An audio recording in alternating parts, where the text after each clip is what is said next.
Hi everyone!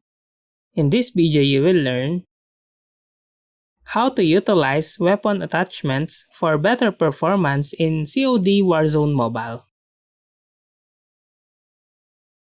Choose attachments that enhance specific aspects of your weapon, such as recoil control, range, or handling.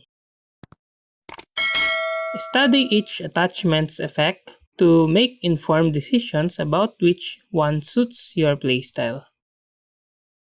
Develop different loadouts tailored for different scenarios, long-range engagements, close-quarter combat, and more. Test attachments in different situations to see how they perform under various conditions. Ensure attachments work well together without canceling out each other's benefits.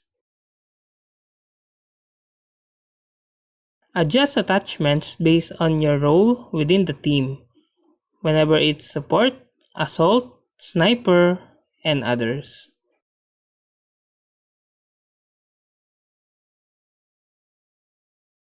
Invest in upgrading attachments to unlock higher tier benefits for improved performance.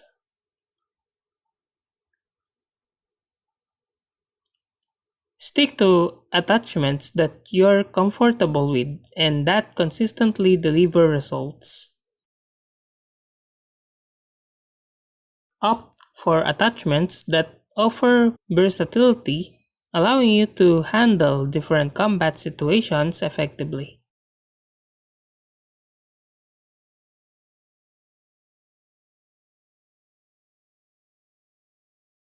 Regularly review your performance with different attachments to identify what works best.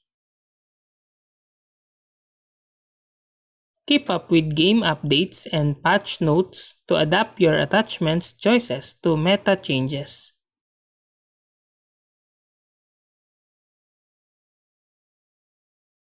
Balance attachments to optimize ADS speed without sacrificing other critical stats. Use attachments that reduce recoil to maintain accuracy during sustained fire.